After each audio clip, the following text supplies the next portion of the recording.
pues se puede hablar algunos tópicos, entre ellos la misma política gubernamental en Costa Rica y por qué no hablar también de las políticas públicas en Latinoamérica y en el resto del mundo, hoy que el mundo es globalizado. ¿Cómo está, mi estimado Juan Carlos? ¿Cómo está? Muchas gracias por la oportunidad. ¿Cómo así por Guayaquil? Bueno, esta es la tercera vez que vengo a Guayaquil. De hecho, tengo familia en Quito, así que también voy a darme una vuelta por Quito en este viaje. Mi abuela fue por muchos años la embajadora de Costa Rica en Ecuador. Ella se quedó aquí viviendo con una tía mía que también se casó con un ecuatoriano. Así que para mí es casi que venir a visitar familia también. ¿Le gusta Guayaquil? Me gusta Guayaquil, especialmente el clima que está imperando en este momento. Qué buena cosa.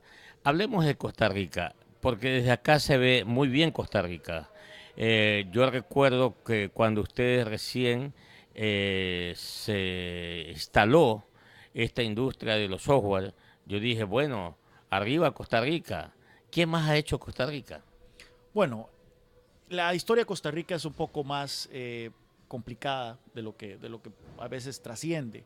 Efectivamente, a partir de los años 90, Costa Rica empieza una apuesta decidida por la atracción de inversión extranjera directa. Y quizá el momento más claro de esto fue cuando Intel decidió poner su fábrica de producción de microchips en Belén, cerca de San José, en 1997. A partir de entonces, mucha empresa de punta de tecnología, producción de productos farmacéuticos, de productos médicos, se empezó a instalar en Costa Rica y vemos una transformación de la matriz productiva del país de una manera impresionante. Costa Rica pasó de ser un país que exportaba monocultivos, que exportaba solo café, banano, azúcar y carne, a ser un país que exporta más de 1000 productos y muchos de ellos con alto valor agregado.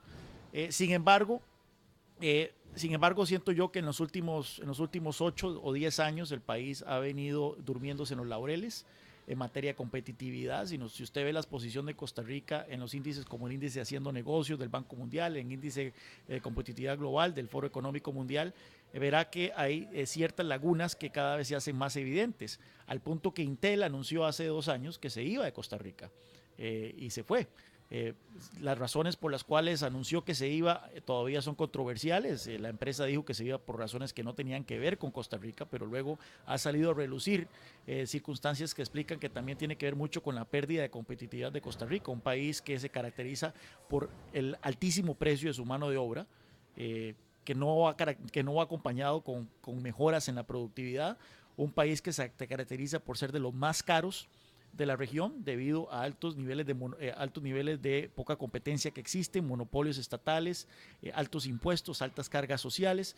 En fin, es un país que lamentablemente se durmió en los laureles, piensa que la inversión va a seguir llegando simplemente por las cosas buenas que se hicieron hace 20 o 30 años y que necesita un serio reajuste en sus políticas si quiere permanecer siendo atractivo para la inversión, tanto internacional como doméstica. Sin embargo, el último informe del Foro Mundial Económico me indica que Panamá, que Chile y que la misma Costa Rica son países altamente competitivos dentro de Latinoamérica.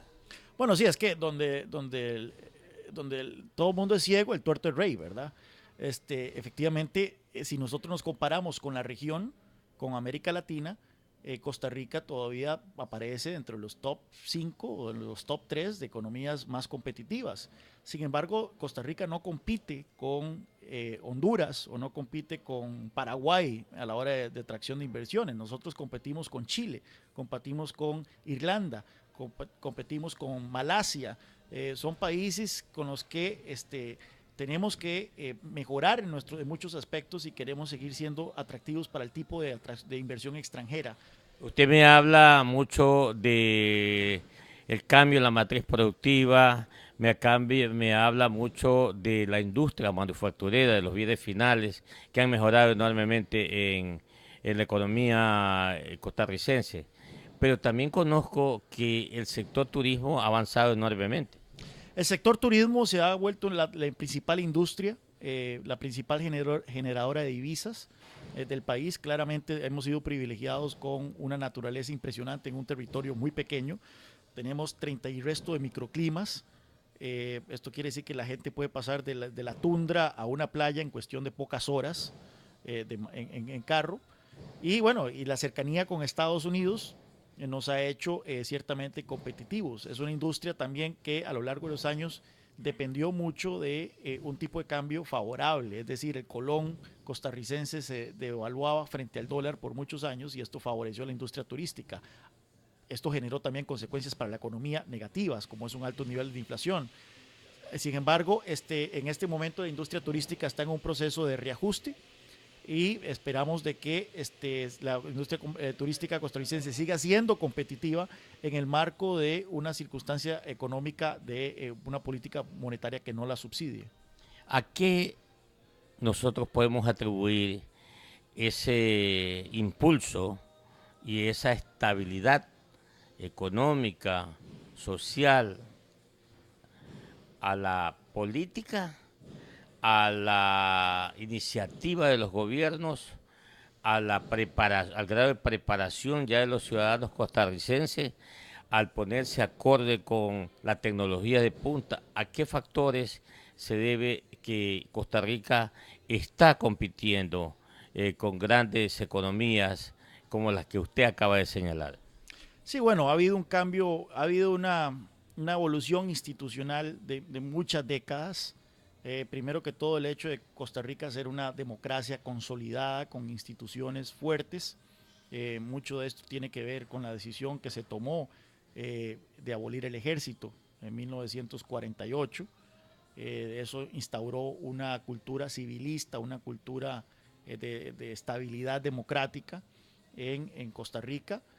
A pesar de que hemos sufrido varios malos gobiernos desde entonces, la idea de tumbar un gobierno, de que un presidente se vaya, nunca ha pasado por la mente de nadie en el país. Y también se apostó en su momento mucho a la educación técnica. Hay una universidad en Costa Rica que es el Instituto Tecnológico de Costa Rica que se ha especializado en sacar ingenieros, en sacar todo tipo de profesionales en ciencias técnicas. Predeterminados, pongámoslo decir, para determinada línea de producción. Pues sí, la idea es satisfacer esa demanda que existe allá afuera por este tipo de mano de obra. Ahora bien, hay muchísimo que mejorar. El nivel del inglés todavía es muy deficiente.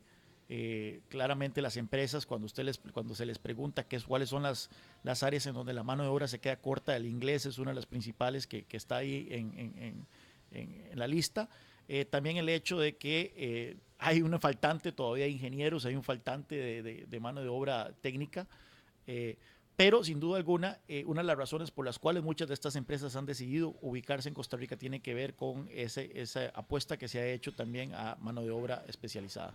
Dialogando con el analista de política internacional Juan Carlos Hidalgo, costarricense, de algunos tópicos de la economía, de la política y de lo social de Costa Rica. Y en ese orden, Juan Carlos,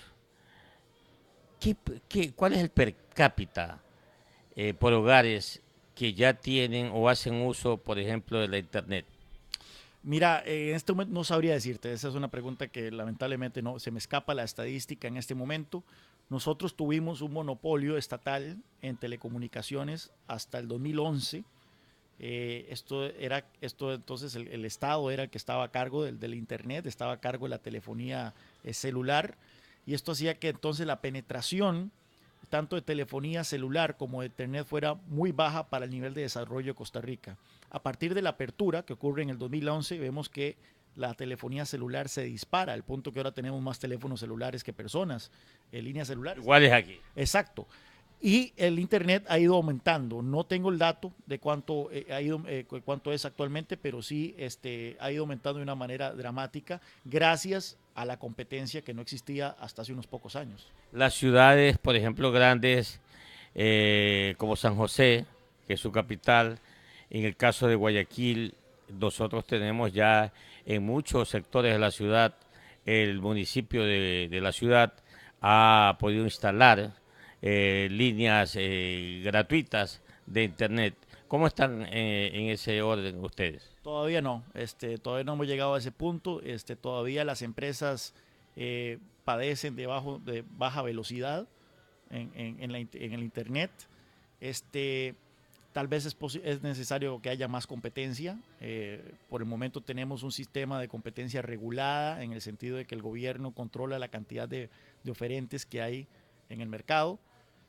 Solo tengo entendido que existe solo un municipio de 81 en el país que tiene algún plan en desarrollo de poner a disposición del público por vía aérea, o sea, vía abierto el servicio de Internet. Permanentemente elogio la política gubernamental de Costa Rica cuando sus gobiernos destinan del Producto Interno Bruto entre 6, 7 y ahora 8% para la educación, teniendo como base siempre los pueblos para crecer, para desarrollarse, la educación primero, la preparación de sus habitantes. ¿Cómo están ustedes? Sí, bueno, desde hace aproximadamente 10 años, 15 años, los gobiernos han empezado con este objetivo de aumentar cada vez más la proporción del Producto Interno Bruto destinado a educación, al punto que la Constitución ahora manda un 8%. Todavía no se cumple, apenas está por encimita del 7% del Producto Interno Bruto, pero aún así esto es muchísimo, tomando en consideración que los ingresos del gobierno central son menos del 14% del Producto Interno Bruto. Es decir, el gobierno central está gastando casi la mitad de sus ingresos tributarios en educación. El problema es que se ha enfocado muchísimo en gastar a toda costa sin establecer ningún tipo de criterio sobre cómo se está gastando el dinero. O sea, falta calidad. Falta calidad. No existe, por ejemplo, controles sobre los maestros, algún tipo de evaluación, calificación de los maestros para darse cuenta si los maestros manejan bien las materias que están enseñando a los alumnos. Incluso hace unos años, por primera vez, se hizo exámenes a los profesores de matemática y los profesores de inglés, y los resultados fueron desastrosos, al punto que fueron tan desastrosos que los sindicatos dijeron nunca más vamos a permitir que se vuelvan a hacer evaluaciones de ningún tipo a los profesores. Así que no tenemos idea de exactamente cómo se está gastando esta plata. Lo que sí sabemos es que ha habido un par de informes en los últimos años que muestran que la calidad de la educación viene cayendo, midiéndola como comprensión de lectura en niveles básicos, en niveles de matemática. Los resultados de PISA, de las evaluaciones de PISA, también son desastrosos. Así que lamentablemente el énfasis siempre ha sido en gastar y gastar y gastar y presentar como un logro simplemente el hecho que se está gastando más, sin ponerse a fijarse de una manera objetiva si este gasto está siendo más bien una inversión o simplemente un despilfarro. Dos tópicos que quiero tocar con Juan Carlos Hidalgo, analista de política internacional costarricense, es, por ejemplo, el Brexit y la nueva ministra británica en el Reino Unido. ¿Qué lectura tiene Juan Carlos Hidalgo al respecto y qué cree que va a pasar con la Unión Europea luego de que se den los 2 años para que salga el Reino Unido de este conjunto de países, de este gobierno, como le llaman, supranacional, ¿no? Bueno, para mí fue una decisión bastante lamentable la que tomó una mayoría de votantes británicos. Eh, Entiendo muy bien de que existen quejas válidas sobre la naturaleza de la Unión Europea como un supergobierno burocrático que está alejado de los sentimientos del votante promedio europeo, en donde se peca mucho de regulaciones, se peca mucho de subsidios, se peca mucho de planificación, de hiperplanificación en materia económica. Sin embargo, la gran virtud de la Unión Europea es su mercado único y el libre movimiento de personas. Y el Reino Unido está poniendo en juego ese acceso a ese mercado único. Recordemos que la mitad de las exportaciones del Reino Unido van a la Unión Europea. Ahora la gran discusión es cuál va a ser la naturaleza de la relación del Reino Unido con Europa. Existen diferentes alternativas. Está la alternativa Noruega, que es un tipo de membresía especial, que no es una membresía dentro de la Unión Europea como actualmente tiene, sino que es como una membresía especial en donde Noruega no es miembro de la Unión Europea, pero tiene acceso al mercado común, siempre y cuando cumpla con las regulaciones que impone la Unión Europea y siempre y cuando permita el libre movimiento de personas. La cuestión es que la principal causa por la cual los británicos renunciaron a la Unión Europea es porque no quieren inmigración, no quieren inmigrantes europeos. Así que ahí está la curvatura del cuadrado. ¿Cómo van entonces a lograr el Reino Unido mantener acceso al mercado común europeo al mismo tiempo restringiendo la migración de europeos al Reino Unido? Ya la Unión Europea ha dicho que ellos no van a permitir que el Reino Unido tenga acceso al mercado común europeo si restringen la migración. Así que se viene una negociación bastante intensa y todavía no sabemos qué va a salir de la misma. Lo que sí sabemos es que va a ser un proceso pues probablemente tome más de 2 años, aunque en el momento en que se invoque el artículo 50 del Tratado de Lisboa son 2 años lo que tiene para definirse esta relación especial. Theresa May ha dicho que ella lo va a invocar hasta el próximo año, mientras más o menos define cuál va a ser la estrategia del gobierno británico. Sin embargo, es probable que esas negociaciones se extiendan más de 2 años. Estamos hablando de miles de páginas de regulaciones y de leyes que necesitan ser revisadas. Va a haber una negociación comercial. Si eventualmente el Reino Unido se sale del mercado único europeo, va a tener que entonces negociar un tratado de libre comercio con la Unión Europea, que probablemente va a ser muy complicado. Así que esta incertidumbre creo yo que va a ser muy nociva para la economía británica y muy nociva también para la economía mundial como un todo. Ahora, hablando de economía mundial, Juan Carlos, los Estados Unidos están próximos a cambiar su primer mandatario y al parecer, de acuerdo a los sondeos, la señora Clinton sería la primera mujer que llegue a ocupar esa primera dignidad, esa primera función pública, como es gobernar los Estados Unidos de Norteamérica. Se puede pensar entonces que la línea política podría seguir parecida a la del señor doctor Barack Obama. En ese orden, entonces, como históricamente nos dice que el Reino Unido o Gran Bretaña con los Estados Unidos siempre han sido aliados, ¿será entonces posible que los lazos se unan más ahora con esa salida del Reino Unido de la Unión Europea entre Estados Unidos y Gran Bretaña? Bueno, sin duda esa era la expectativa de muchos de los que promovieron el Brexit. El Brexit, la gente que promovió el Brexit, curiosamente, la gran mayoría eran liberales. Era gente que decía, nosotros estaríamos mejor fuera de la Unión Europea porque podríamos negociar de manera individual tratados de libre comercio. Actualmente el Reino Unido, como parte de la Unión Europea, solo puede negociar en bloque, como la Unión Europea, como ahora que están negociando con Ecuador. Bueno, individualmente ellos dicen, bueno, podríamos negociar tratados de libre comercio con Estados Unidos, podríamos negociar con Canadá, con Australia, con el resto del mundo y podríamos ser una economía mucho más liberal de lo que somos ahora si estuviésemos fuera de la Unión Europea. Sin embargo, en este momento lo que predomina en Estados Unidos es un ánimo proteccionista. Lo vemos en el Partido Republicano, en donde Donald Trump promete renegociar el Tratado de Libre Comercio de Norteamérica, promete ponerle aranceles a las importaciones de China, dice que los tratados de libre comercio han sido un gran error en materia comercial en Estados Unidos, y vemos que la señora Clinton también tiene un mensaje proteccionista, al punto que se está oponiendo al TPP, al Tratado Transpacífico. Así que yo creo que es un tremendo error de cálculo por parte de los que apoyaron el Brexit, pensando que Estados Unidos iba a estar ansioso de firmar un tratado de libre comercio con el Reino Unido, pensar de que eso va a ocurrir. Es muy probable que, dado el ánimo proteccionista que va a predominar en Estados Unidos a partir de la próxima presidencia, eso no vaya a ocurrir muy pronto.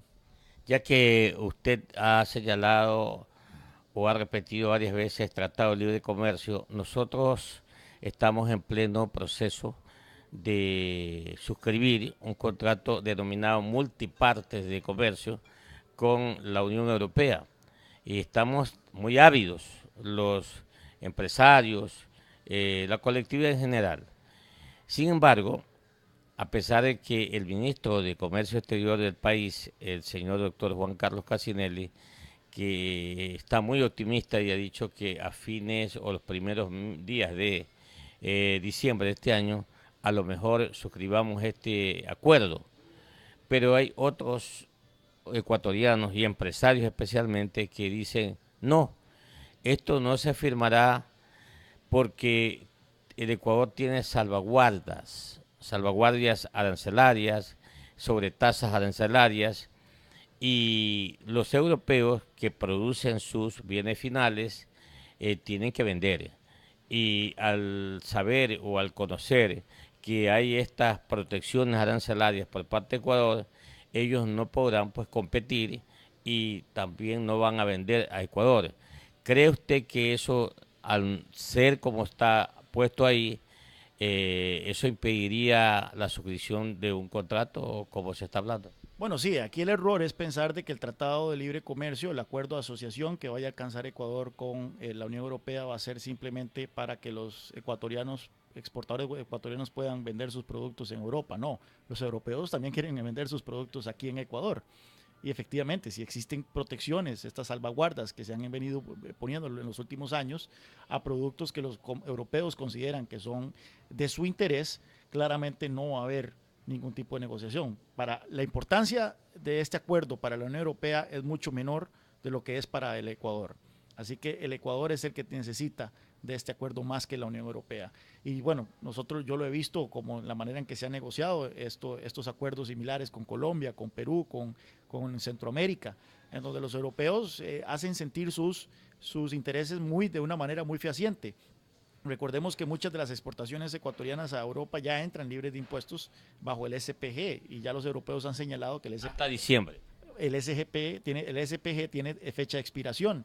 De ahí que es de mucho interés de que para el Ecuador suscribir este tratado comercial, pero tengan por seguro que los europeos van a querer abrir el mercado ecuatoriano porque a final de cuentas en eso consiste el libre comercio. De otra manera, lo que estaríamos entonces hablando es de un acuerdo muy mercantilista en donde solo los intereses de los exportadores ecuatorianos están en el tapete y los intereses de los consumidores ecuatorianos que se beneficiarían de importaciones más baratas de europeas no son tomados en cuenta. ¿Qué opina que el Ecuador tenga el esquema monetario de la dolarización? Bueno, me parece que es un gran pilar de estabilidad. Estoy visitando en este momento un país cuya economía, según el Fondo Monetario Internacional, se va a contraer en aproximadamente un 3% y si no más. Y bueno, en otras circunstancias, una contracción de esta magnitud, aunada cuando un país tiene moneda propia, probablemente implicaría una inflación de 2 dígitos y una crisis mayor. Aquí veo que sí, la situación, la gente se queja de la economía y de todo, pero no veo mayor crisis económica como sí vemos en Venezuela, como sí vemos en Argentina, como sí vemos en Brasil, países en donde los gobiernos han podido financiar su irresponsabilidad fiscal con emisión. ¿Qué pasaría en Ecuador? Un país cuyo déficit fiscal me dicen que anda por el 7% del Producto Interno Bruto. ¿Qué pasaría si el gobierno tuviese esa capacidad de financiar su irresponsabilidad fiscal mediante emisión? Bueno, probablemente tendríamos una inflación del 15 o 20 o más por ciento. Probablemente la reacción del gobierno ante una inflación de esa magnitud hubiera sido controles de precios, probablemente el resultado de eso habría sido escasez y probablemente entonces veríamos un escenario más o menos similar a lo que está ocurriendo en Venezuela. Definitivamente la dolarización es una garantía contra la irresponsabilidad y contra el populismo de los gobernantes. Un mensaje desde Costa Rica para los oyentes de Radio Huancavilca 830M de Guayaquil, Ecuador. Bueno, para mí es un placer visitar Ecuador. Como decía anteriormente, tengo familia aquí. Y bueno, me encantaría ver un Ecuador que salga de esta situación económica complicada en la que se encuentra y que empiece a apostarle más decididamente a unas políticas de apertura, unas políticas de libre mercado, en donde el crecimiento sea inclusivo, en donde todos se beneficien de salarios crecientes y de ingresos crecientes. Así que ojalá que pronto tengamos ese giro en las políticas públicas en el Ecuador, de tal forma que Ecuador se una a la comunidad de países latinoamericanos que crecen y que son más prósperos. Muy amable por esta entrevista. Siempre un gusto. Muy bien, de esta manera pues hemos dialogado con el analista de política internacional Juan Carlos Hidalgo, de nacionalidad costarricense. Ustedes son las personas que tienen que hacerse su propio criterio de este diálogo. Gracias.